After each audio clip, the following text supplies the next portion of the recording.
पापी औरत, तेरे गंदे कर्मों के कारण मैं तेरा घर छोड़ रही हूँ। भक्तों, क्या आप जानते हैं कुछ घर ऐसे होते हैं जहां मां लक्ष्मी कभी प्रवेश नहीं करती।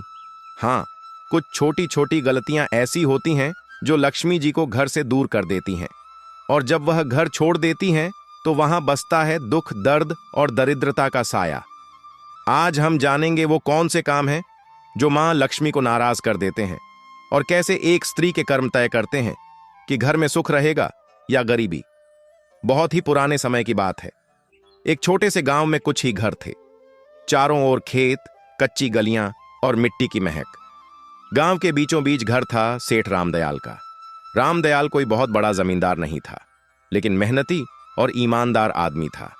गांव में सब उसे इज्जत से सेठ जी कहते थे। उसका अनाज का छोटा सा व्यापार था जो धीरे धीरे चल निकला था। सुबह सूरज निकलते ही वह काम पर निकल पड़ता, और शाम को थक कर घर लौटता तो उसकी पत्नी सुशीलाबाई उसे दरवाजे पर मुस्कान के साथ स्वागत करती। सुशीलाबाई बहुत ही शांत और संयमी स्त्री थी। चेहरे पर हमेशा सादगी झलकती थी। माथे पर छोटी सी बिंदी, साड़ी का पल्ला सिर पर। वो मानती थी कि घर की असली शोभा उसके सोने चांदी से नहीं बल्कि सफाई और सच्चे मन से होती है। हर सुबह सूरज से पहले उठकर वो आंगन बुहारती, तुलसी पर जल चढ़ाती और फिर चूल्हे में फैला दिया जलाती। उसकी यही दिनचर्या थी। सादगी में भक्ति, भक्ति में अनुशासन। गांव की औरतें अक्सर कहती, सेठानी के घर में तो मां लक्ष्मी खुद रहती हैं। रामदयाल और सुशीलाबाई का एक ही बेटा था। अर्जुन अभी बस 20 साल का नौजवान, लेकिन संस्कारों में पला बढ़ा। अर्जुन दिन भर पिता के काम में हाथ बटाता और रात को मां के पास बैठकर उनकी बातें सुनता। वह मां से कहता, अम्मा, जब आप तुलसी के पास दिया जलाती हैं, न लगता है घर में सचमुच देवी उतर आई हैं। सुशीलाबाई मुस्कुरा देती और कहती, बेटा, देवी तो हर उस घर में रहती हैं जहां सफाई और श्रद्धा होती है। बस उन्हें मानने वाला दिल चाहिए। समय बीतता गया। घर में सब ठीक चल रहा था, लेकिन किस्मत के खेल अजीब होते हैं। एक दिन सुशीलाबाई को हल्का सा बुखार आया। उन्होंने सोचा 2 दिन में उतर जाएगा, लेकिन वह बुखार दिन ब दिन बढ़ता गया। पहले थकान, फिर कमजोरी और धीरे धीरे हालत ऐसी कि वह रसोई तक नहीं जा पाई। रामदयाल ने गांव के वैद्य को बुलाया। वैद्य जी ने नाड़ी देखी, कुछ जड़ी बूटियां दीं, लेकिन असर नहीं हुआ। दिन पर दिन सुशीलाबाई की तबीयत बिगड़ती चली गई। घर का माहौल, जो पहले हंसी और पूजा की ध्वनि से भरा रहता था, अब सन्नाटे से घिरने लगा। रामदयाल अक्सर रात को आंगन में बैठकर सोचता, क्यों अचानक ये सब हो गया? कहीं मेरी कमाई में कोई गलती तो नहीं, या हमने किसी का मन दुखाया हो? वो ऊपर आसमान की तरफ देखता और मन ही मन मां लक्ष्मी से कहता, मां, जो भी भूल हुई हो क्षमा करना। लेकिन जवाब में बस हवा की धीमी सरसराहट सुनाई देती। अर्जुन हर पल मां के पास रहता, उनके लिए काढ़ा बनाता, सिर दबाता और धीरे धीरे यह समझने लगा कि घर की नींव मां ही होती है। सुशीलाबाई के बीमार पड़ते ही घर का सारा क्रम बदल गया था। जो रसोई हमेशा चमकती थी, अब वैसी नहीं रही। सफाई में ढिलाई आने लगी। पूजा भी कभी होती कभी नहीं। धीरे धीरे वह पवित्रता जो घर की पहचान थी, जैसे फीकी पड़ गई। एक रात जब सेठ अपनी पत्नी के सिरहाने बैठा था, उसने कहा, सुशीला, मैं सोच रहा हूं अब अर्जुन की शादी कर दूं। सुशीलाबाई ने धीरे से आंखें खोली। इतनी जल्दी? अभी तो वह बच्चा है। रामदयाल ने कहा, अब वह बच्चा नहीं रहा। घर को संभालने वाला समय आ गया है, और मैं चाहता हूं कि जब तक तुम हो, नई बहू को अपने हाथों से देख लो। यह कहते कहते उसकी आवाज भारी हो गई। सुशीलाबाई ने कुछ पल सोचा, फिर बोली, अगर तुम्हें लगता है कि यही सही है तो कर दो।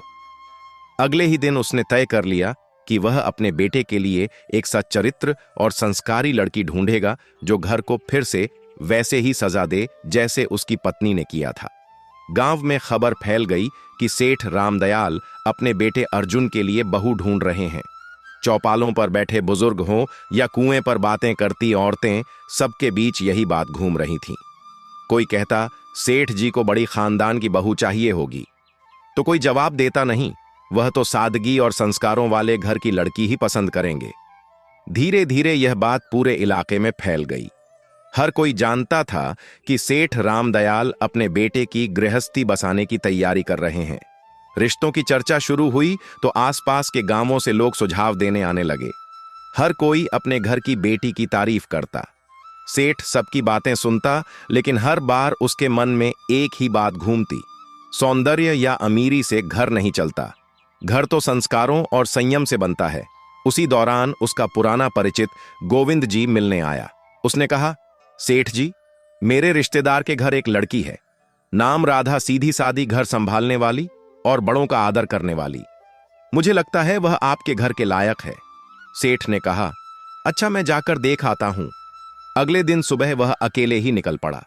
पहले के जमाने में पिता ही जाकर लड़की देखा करते थे। दोपहर तक सेठ उस गांव पहुंचा जहां राधा का घर था। घर सादा था, आंगन साफ और वातावरण में सादगी थी। राधा के पिता ने आदर से स्वागत किया। बातचीत के दौरान राधा पानी लेकर आई, सिर झुकाए शांत और संस्कारी।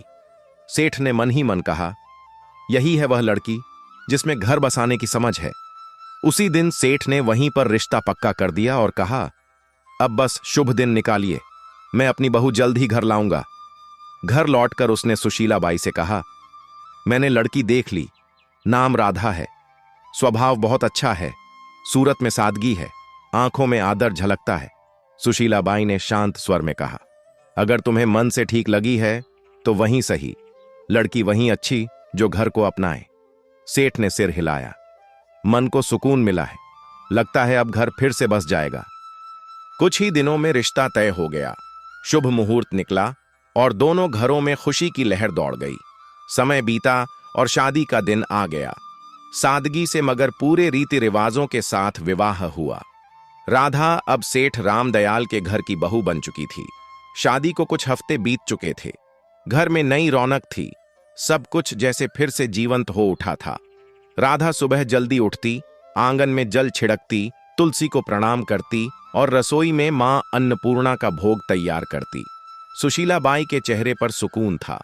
उन्हें लगता था जैसे घर में मां लक्ष्मी खुद आकर बस गई हो। लेकिन जैसे जैसे दिन बीते, राधा की आदतें बदलने लगीं। वह अब सुबह देर तक सोने लगी और कुछ ही दिनों में आंगन की सफाई का समय बदल गया। पहले सूर्योदय से पहले झाड़ू की आवाज आती थी, अब सूरज ऊंचा चढ़ आता था। तब भी आंगन में बिखरे पत्ते वैसे ही पड़े रहते। एक सुबह सुशीला बाई तुलसी पर जल चढ़ाने निकली तो देखा कि झाड़ू कोने में पड़ी है और राधा अभी तक नहीं उठी। वे कमरे में गईं और धीरे से बोली, बेटी, अब तो सूरज आंगन तक आ गया, उठ जा, घर की रौनक सुबह की सफाई से शुरू होती है। राधा ने नींद आंखें खोली और बोली, मां जी, आज बहुत नींद आ रही थी, बस थोड़ा और सोने दीजिए। सुशीला बाई ने कहा, बेटी, देर तक सोने से मन में सुस्ती आती है और जब मन सुस्त हो जाए तो लक्ष्मी जी भी घर का रास्ता भूल जाती हैं। सुबह की हवा और सूरज की किरणें घर की बरकत होती हैं, इन्हें यूं मत खो। राधा ने हल्की मुस्कान दी। मां जी, मैं कल से ध्यान रखूंगी। लेकिन अगले दिन वही हुआ। सूरज निकला, आंगन में सन्नाटा रहा और तुलसी की मिट्टी सूखी पड़ी थी। कुछ दिनों बाद एक और बात हुई। राधा झाड़ू लगा रही थी, तभी झाड़ू गलती से उसके पैर से लग गई। सुशीला बाई ने देखते ही आवाज लगाई, राधा बेटी, झाड़ू को पैर मत लगाना, यह मां लक्ष्मी का प्रतीक होती है।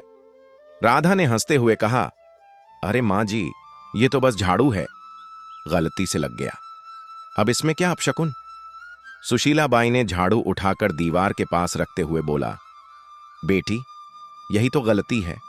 जब इंसान छोटी बातों को हल्के में लेता है तब बड़ी बरकतें उससे रूठ जाती हैं। झाड़ू सिर्फ सफाई का औजार नहीं, यह लक्ष्मी जी का आशीर्वाद है जो गंदगी दूर करती हैं। राधा ने हल्के स्वर में कहा, मां जी, आप भी ना हर चीज को पूजा बना देती हैं। सुशीला बाई मुस्कुराई, मगर आंखों में चिंता उतर आई। धीरे धीरे राधा का ध्यान घर की सफाई और रसोई से हटने लगा। एक रात वह खाना बनाकर थक गई और झूठे बर्तन चूल्हे के पास ही छोड़कर सोने चली गई। आधी रात को जब सुशीला बाई पानी पीने उठी तो देखा कि रसोई में झूठे बर्तनों का ढेर लगा है। सुबह उन्होंने राधा से कहा, बेटी, रसोई मां अन्नपूर्णा का घर है, वहां गंदगी छोड़ना ठीक नहीं। रात की गंदगी से नकारात्मकता पनपती है। राधा ने कहा, मां जी, आप तो बस चिंता करती रहती हैं, मैं साफ कर दूंगी ना अभी। सुशीला बाई ने गहरी सांस लेकर कहा, बेटी, जो काम शाम का हो उसे सुबह तक टालना बरकत को टालना है। साफ रसोई से ही सुख का आरंभ होता है। राधा ने कुछ नहीं कहा, पर उसके चेहरे पर थकान और अनछा साफ झलक रही थी। शाम का समय था, सूरज ढल चुका था और घर में दिया जलाने का वक्त था। तभी राधा ने झाड़ू उठाई और आंगन बुहारने लगी। सुशीलाबाई ने तुरंत आवाज लगाई, राधा, शाम को झाड़ू नहीं लगाते बेटा, इस वक्त मां लक्ष्मी घर में प्रवेश करती हैं। राधा ने बिना रुके कहा, मां जी, जब दिन में वक्त नहीं मिलता तो शाम को ही सफाई करनी पड़ती है, इससे क्या फर्क पड़ता है? सुशीलाबाई दरवाजे पर खड़ी होकर बोली, फर्क पड़ता है बेटी, शाम को झाड़ू लगाने से लक्ष्मी जी का आशीर्वाद बाहर निकल जाता है। बरकत सिर्फ कमाई से नहीं आती, आदतों से आती है।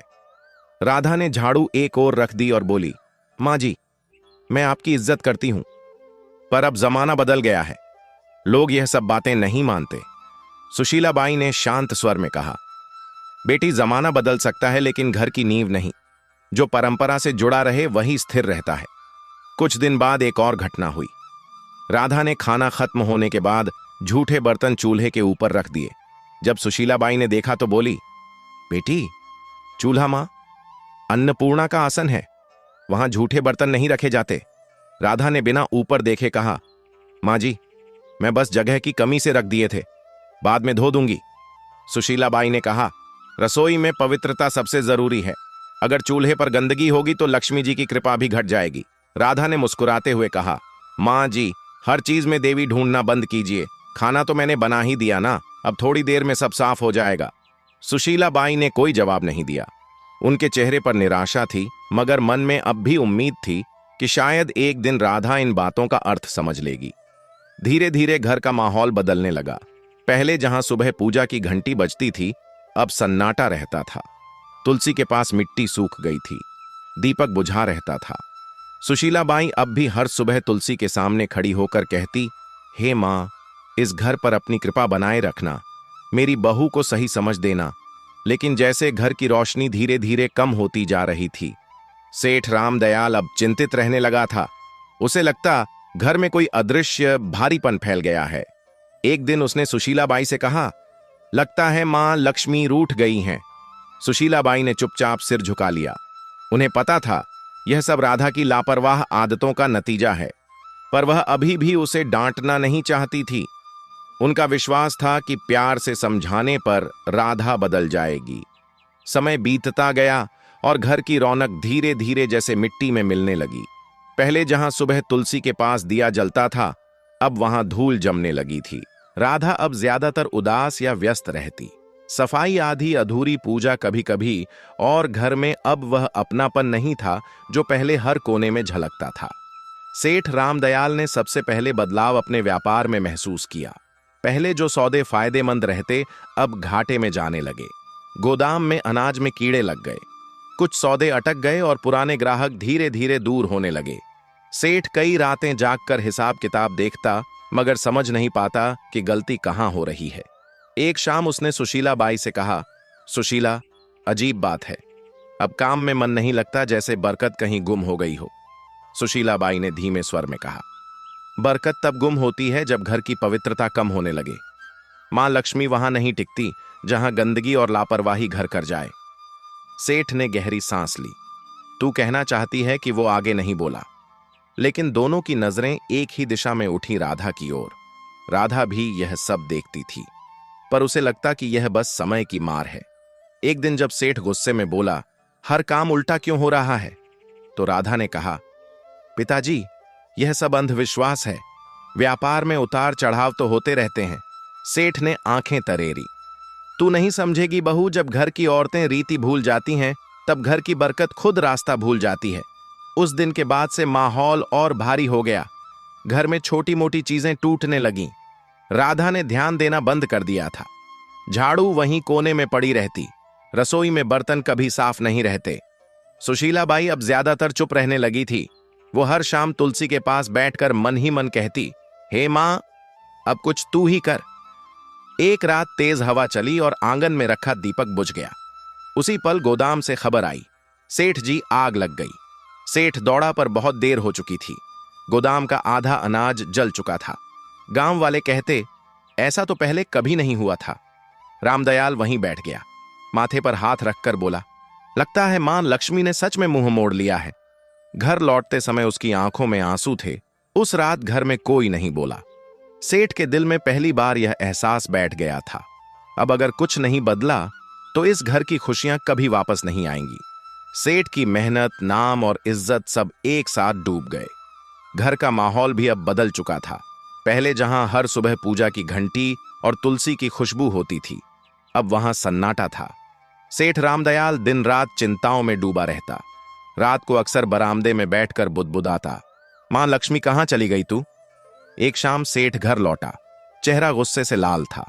वह आंगन में बैठ गया और एकदम से बोला, बस अब और नहीं सह सकता मैं यह सब। सुशील अब बाई चौकी। क्या हुआ जी? सेठ ने जोर से कहा। क्या बताऊं, सब खत्म हो गया। मेहनत, इज्जत, कारोबार सब झलकर राख हो गया। और मैं जानता हूं यह सब किसकी वजह से हुआ है। उसकी नजर राधा पर टिक गई जो पास ही खड़ी थी। राधा सकपका गई। धीमे स्वर में बोली, पिताजी, मुझसे क्या गलती हुई है? मैं तो हर दिन अपने काम करती हूं। सेठ का स्वर भारी और कांपता हुआ था। काम? तूने घर का रूप बदल दिया बहू। न सफाई, न श्रद्धा, न सुबह का दीपक। जब औरत घर की मर्यादा भूल जाए तो लक्ष्मी जी भी उसका साथ छोड़ देती हैं। जिस दिन तू इस घर में आई उसी दिन से बरकत घटने लगी। राधा की आंखें भर आईं। वो रोते हुए बोली, मैंने किसी का बुरा नहीं चाहा पिताजी। मैंने बस अपने ढंग से जीने की कोशिश की। अगर पूजा में देर हो जाए या सफाई में कमी रह जाए तो क्या सारी विनाश की जड़ मैं ही हूं? सेठ गुस्से से उठा और बोला, हां, क्योंकि घर की नींव औरत के कर्मों से टिकती है। अगर वो ही ढीली हो जाए तो पूरा घर ढह जाता है। तेरे आने के बाद से ना शांति बची ना बरकत। अब मैं तुझे कुछ और नहीं कह सकता, बस इतना कि इस घर से जा, राधा जा, और अपने कर्मों पर खुद विचार कर। राधा स्तब्ध रह गई। उसने कांपती आवाज में कहा, मां जी, आप तो कुछ कहिए। क्या सच में मेरी ही वजह से यह सब हुआ? सुशीला बाई की आंखों में आंसू थे, लेकिन शब्द नहीं निकले। राधा के गालों पर आंसू लुढ़क पड़े। सेठ ने कड़क स्वर में कहा, अब इस दहलीज को पार मत करना जब तक मन और घर दोनों पवित्र ना हो जाए। राधा ने बिना कुछ बोले सिर झुकाया। उसने धीरे से दहलीज पार की। वही दहलीज जहां से कुछ महीने पहले उसने पहली बार कदम रखा था। और राधा बिना कुछ कहे, बिना किसी सामान के आंसुओं से भीगी साड़ी में उस घर से निकल गई। कदम भारी थे, लेकिन मन में एक संकल्प जल रहा था। अब वह मां लक्ष्मी से क्षमा मांगेगी, चाहे इसके लिए उसे खुद को मिटाना ही क्यों ना पड़े। रात ठंडी थी, रास्ता सुनसान। गांव से बाहर निकलते ही घना जंगल शुरू हो गया। पेड़ों की छांव में चांद की किरणें भी मुश्किल से पहुंचती थीं। वह एक पुराने बरगद के नीचे बैठ गई। आंसू रुक नहीं रहे थे, मगर भीतर एक अजीब सी दृढ़ता थी। उसने हाथ जोड़कर कहा, मां, जब तक आप दर्शन नहीं देंगी मैं ना अन्न ग्रहण करूंगी ना जल। रात बीती, दिन निकला। भूख ने शरीर तोड़ दिया, पर उसका मन और मजबूत होता गया। तीसरे दिन जब सूरज ढलने को आया तो चारों ओर अचानक हल्की रोशनी फैलने लगी। राधा ने आंखें खोली। सामने सुनहरी आभा थी और उस आभा से निकला एक दिव्य स्वर। राधा वह कांपते हुए उठी। मां लक्ष्मी, क्या सच में आप मेरे सामने हैं? मां लक्ष्मी मुस्कुराई। उनका चेहरा प्रकाश से भरा था। हां बेटी, मैं आई हूं। तेरा आह्वान सच्चा था। तेरी पश्चाताप ने मुझे यहां खींच लाया। पर बता, तू दुखी क्यों है? राधा जमीन पर झुक गई। आंसुओं से भरे स्वर में बोली, मां, मुझसे बहुत गलती हुई। मैंने आपकी परंपराओं को अनदेखा किया, सासू जी की बातों को पुरानी मान्यता समझा, और अब मेरे कारण सब नष्ट हो गया। कृपा कर बताइए मां, आखिर मैंने कौन कौन सी भूल की? मां लक्ष्मी का स्वर मधुर था लेकिन गंभीर। बेटी सुन, जब कोई स्त्री इन गलतियों को करती है तब मैं स्वयं उस घर से दूर चली जाती हूं। फिर उन्होंने अपनी उजली हथेली उठाई और एक एक करके बताया। पहली गलती उन्होंने कहा, जब कोई स्त्री झाड़ू को पैर से लगाती है तो वह मां लक्ष्मी का अपमान करती है, क्योंकि झाड़ू ही स्वच्छता और समृद्धि का प्रतीक है। दूसरी गलती, जब झूठे बर्तन चूल्हे पर रखे जाते हैं तो अन्न की देवी मां अन्नपूर्णा नाराज होती हैं।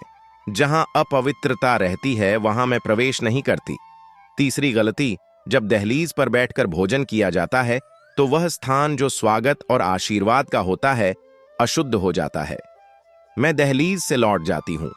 चौथी गलती, जब शाम के समय झाड़ू लगाया जाता है तो वह मेरे आगमन के समय मुझको ही घर से बाहर निकाल देता है। 5वीं गलती, जब स्त्रियां देर तक सोती हैं और सूरज के निकलने के बाद भी घर दो बंद रहता है तो आलस्य के कारण घर की ऊर्जा नष्ट होती है। मैं ऐसे घरों में नहीं ठहरती। 6ठी गलती, जब आंगन की सफाई नहीं होती तो वहां नकारात्मकता फैलती है और मैं वहीं से लौट जाती हूं जहां गंदगी देखती हूं।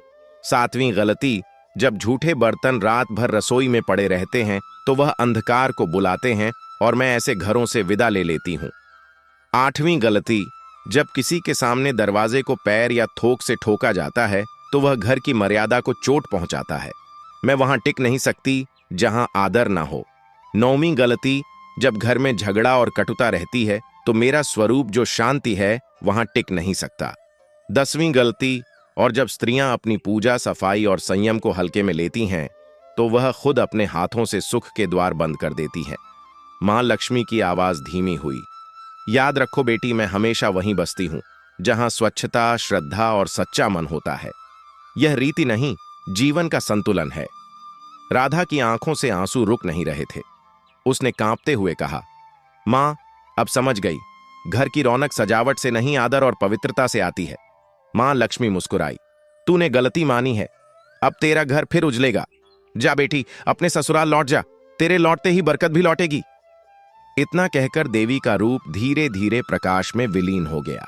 राधा वहीं झुकी रही, हाथ जोड़कर बोली, मां, मैं आपका वचन निभाऊंगी। अब इस जन्म में फिर कोई ऐसी भूल नहीं करूंगी। फिर उसने सिर उठाया, आंसुओं में मुस्कान थी और कदम गांव की ओर बढ़ा दिए। जैसे ही उसने दहलीज पार की, सुशीला बाई दौड़ कर आई और आंसुओं के साथ बोली, राधा तू लौट आई। राधा ने कहा, मां जी, मैंने सब समझ लिया है मां। लक्ष्मी घर में तभी बसती है जब सफाई, पूजा और श्रद्धा साथ हो। उसी दिन से घर में फिर रौनक लौट आई। व्यापार संभल गया और पूरे गांव में चर्चा होने लगी। सेठ जी के घर में मां लक्ष्मी फिर से बस गई। दोस्तों, याद रखिए, जो स्त्रियां घर में गंदगी रखती हैं, देर तक सोती हैं, रसोई में झूठे बर्तन छोड़ती हैं, शाम को झाड़ू लगाती हैं, दहलीज पर बैठती हैं या सफाई को हल्के में लेती हैं, उस घर में कभी मां लक्ष्मी प्रवेश नहीं करती। ऐसे घरों में सुख नहीं टिकता, बल्कि दरिद्रता और दुख का वास बन जाता है। मां लक्ष्मी उन्हीं घरों में निवास करती हैं जहां स्वच्छता, सच्चाई और श्रद्धा हो। तो बहनों और भाइयों, अगर आप चाहते हैं कि आपके घर में मां लक्ष्मी की कृपा सदा बनी रहे तो इन 10 गलतियों को आज से ही छोड़ दीजिए और अपने घर